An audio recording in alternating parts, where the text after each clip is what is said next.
Do you know that by now, if Tesla had his way, we would have had free electricity? No electric bill, no wastage, no debt, just pure, green, free electricity. Tesla figured out a way to provide free green electricity using the Great Pyramid in Egypt, which would have revolutionized the world. Up until that point, the world had believed that the Great Pyramid of Giza was simply a tomb for ancient pharaohs. However, Tesla discovered that this was not the case at all, as internal evidence seemed to suggest that the Great Pyramid was an ancient power plant instead. Stunned by this discovery, Tesla's interest in the Great Pyramid eventually grew into an obsession that led to tons of research work and the Tesla Tower. But his vision never became a reality.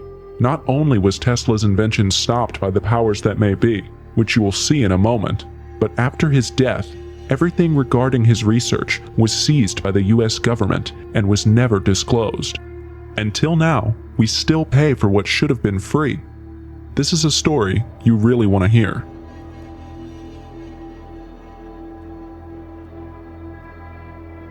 Tesla spent a good portion of his life researching the pyramids.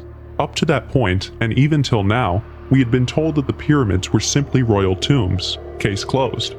However, as Tesla began his research, he found that his studies were leading him to a completely different conclusion. There were more to these pyramids than the experts were letting on. You see, at the time, Tesla had been working on an idea to help transfer energy wirelessly.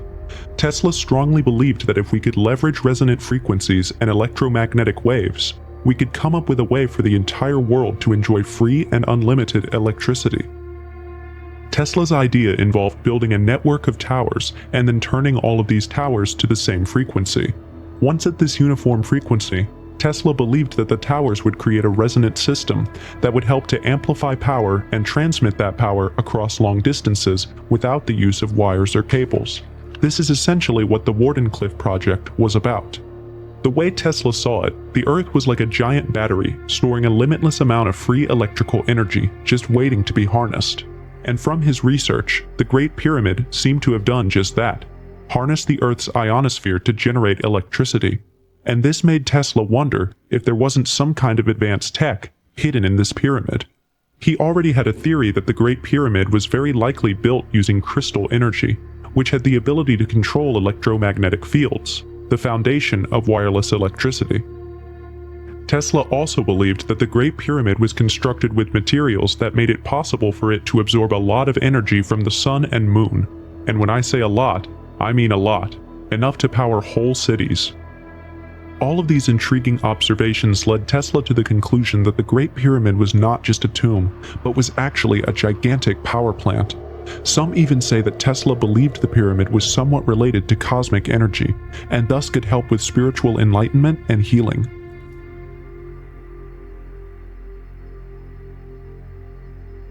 Naturally, most people found Tesla's pyramid theories outlandish and eccentric, but Tesla wasn't just whipping them out of thin air. The man spent a good portion of his life studying every single thing he could lay his hands on about pyramids, from hieroglyphs to texts to drawings and ancient artifacts. Besides, even modern-day scientists and researchers have also begun to stumble on findings that corroborate Tesla's thoughts.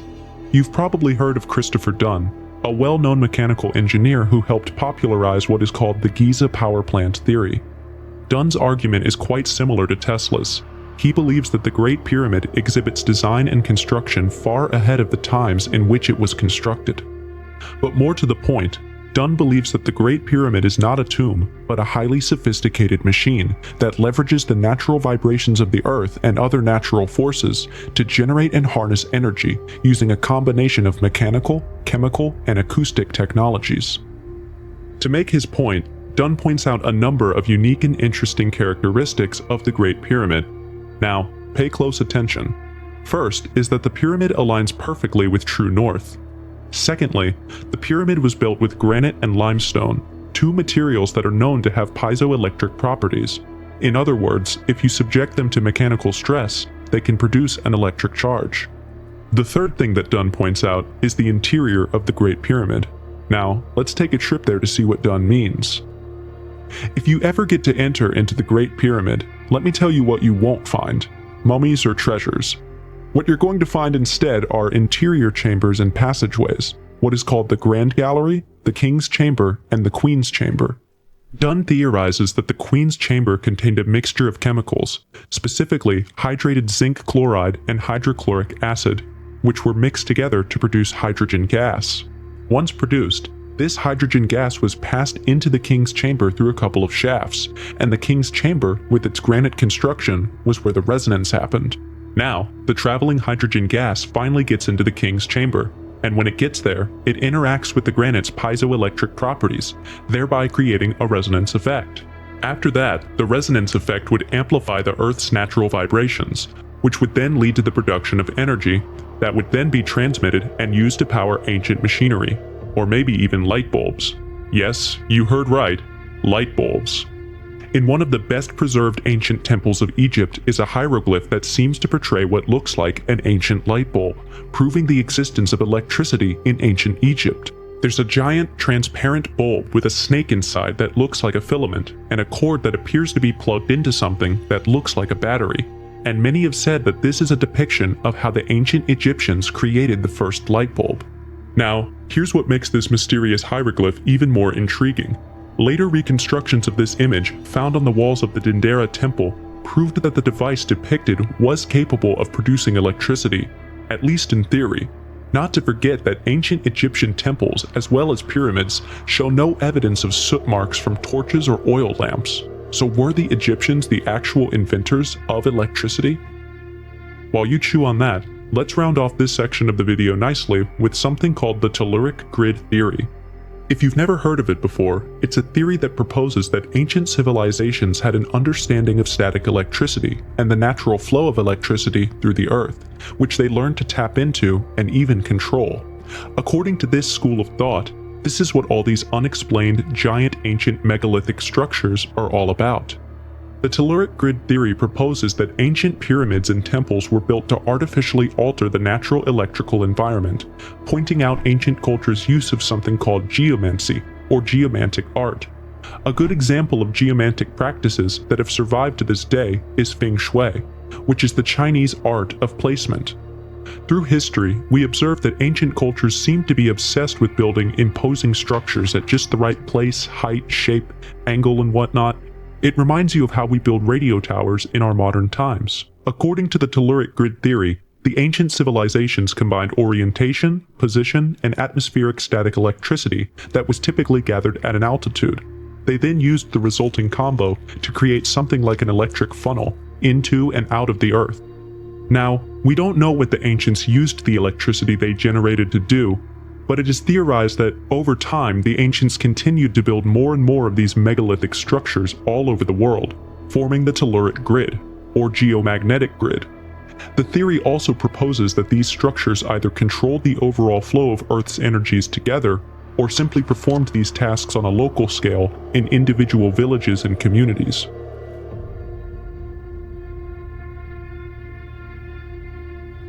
Now, as cool as the pyramid power station theory might sound, you should know that there are quite a few reasonable arguments against it that make the theory a little difficult to accept at face value. For one, there is neither archaeological nor textual evidence to support the theory of the existence of electricity in ancient Egypt. Unfortunately for many believers, the Dendera light bulb myth seems to demonstrate the "it looks like" fallacy, rather than prove that the ancient Egyptians had electricity. The truth is that the fact that the Dendera hieroglyph looks like a light bulb does not necessarily mean that it was a light bulb. Plus, Egyptologists have confirmed that the hieroglyph is actually a depiction of the Egyptian creation myth, not how ancient Egypt invented the first light bulb. The so-called light bulb is actually the world blooming from a lotus flower, and the snake in the center is not a light bulb filament, but a representation of Autumn, an Egyptian deity. The other figures in the relief are also elements from Egypt's religious iconography, like the D-shaped pillar, which is a symbol of stability and not a primitive Tesla coil. Another problem with the pyramid power station theory is that it fails to account for the other pyramids of ancient Egypt and indeed other parts of the world. When you take a look at the interior of the Great Pyramid, it is vastly different from other pyramids at Giza. So would that mean that the Great Pyramid was built as a power station while the rest were built as tombs? And if the answer to that is yes, then it brings up another question. Why? Why was it only the Great Pyramid that was used to generate electricity? There are two other Great Pyramids, not to mention the dozens of other pyramids around Giza and Egypt, and we also have pyramids in Sudan. Why weren't these other pyramids also used to generate electricity? Keep in mind that the Great Pyramid wasn't the first or the last pyramid to be built in Egypt. Several were built before it, and many were built after it, but all of them were used as tombs. So why was the Great Pyramid the only power plant? Why weren't more power plants built? Even if the chief engineer had died, he would have had notes and assistants. Why didn't the assistants just follow his notes and recreate more of these plants to light up the ancient world? Why did the ancient Egyptians spend 100 years building the Giza area, only to fill it with expensive tombs instead of installing more power plants and lighting up all of Egypt with light bulbs? And by the way, a light bulb might look fairly simple to make, but it needs high-quality glass and wiring that we don't have evidence that ancient Egypt had access to.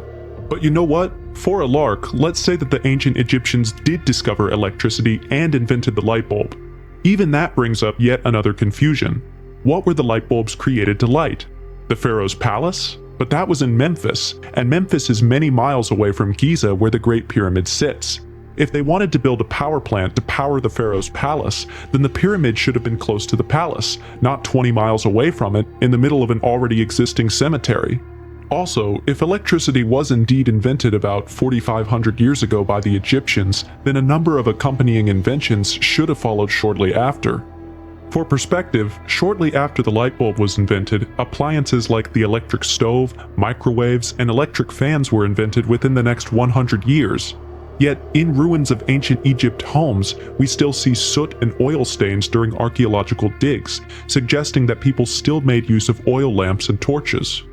In fact, if the ancient Egyptians really did generate and transmit electricity at that time, then a lot of their day-to-day lives didn't really make any sense. For instance, why did they still make use of horses for transportation, or oxen for their farms? Why couldn't they dam the Nile's tributaries? The more you think about it, the more you realize that there's simply no explanation for why the ancient Egyptians would have spent all that time building such a remarkable structure to produce electricity, make such a remarkable invention like the light bulb, and then suddenly hit the brakes and stop inventing or innovating, especially since the 25th century BC was such a time of relative peace, stability, and prosperity for Egypt. Which leads to another point of disagreement. If the ancient Egyptians really did discover electricity, why didn't they conquer the world? You'd have to agree that discovering electricity is the sort of thing that would instantly make any nation a world power, especially at that time.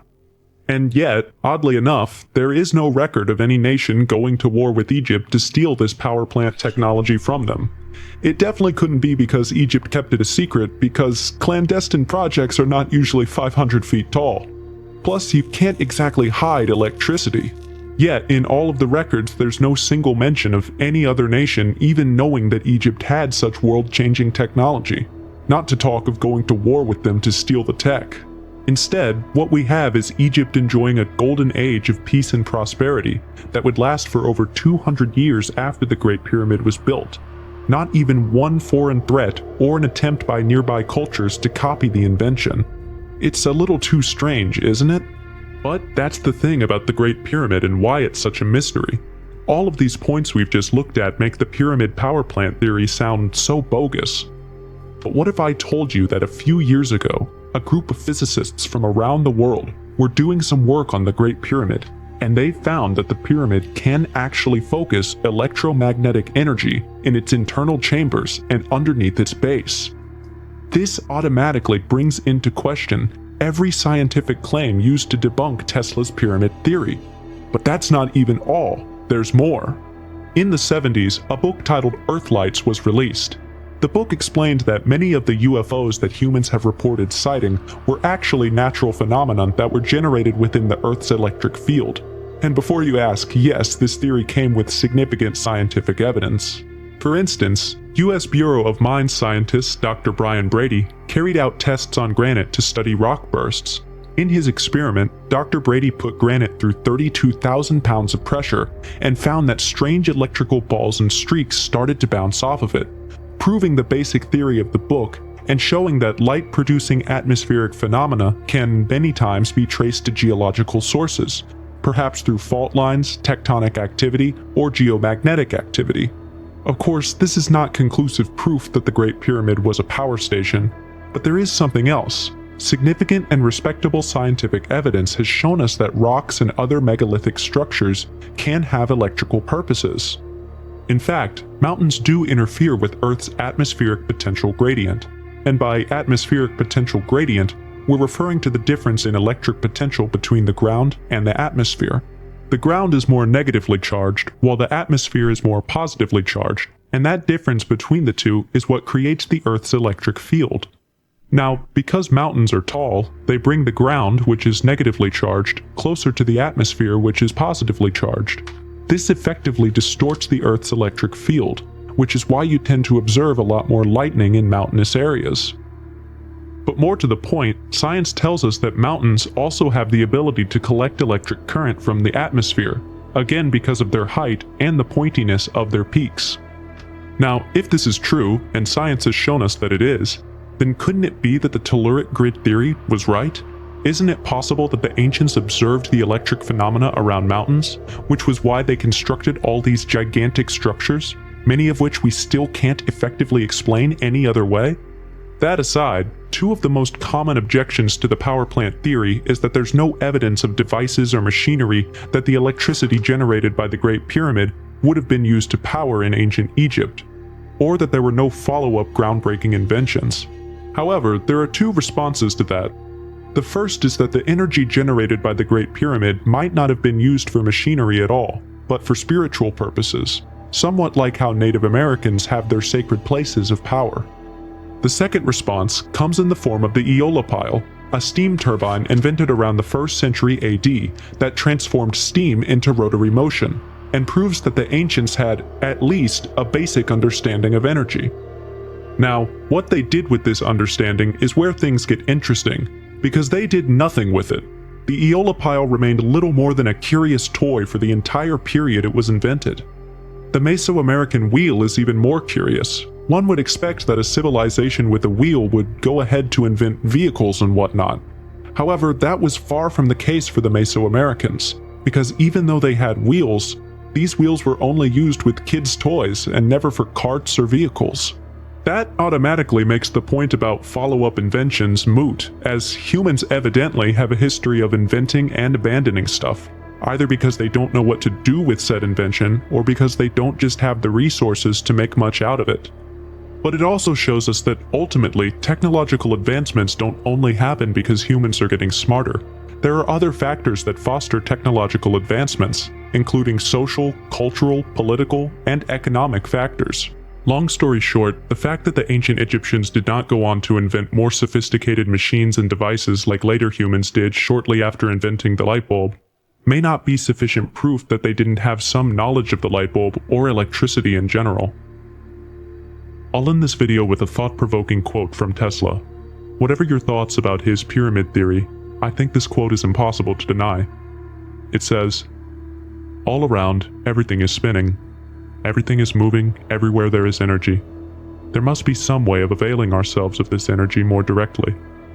Then, with the light obtained from the medium, with the power derived from it, with every form of energy obtained without effort from the store forever inexhaustible, humanity will advance with giant strides. The mere contemplation of these magnificent possibilities expands our minds, strengthens our hopes, and fills our hearts with supreme delight."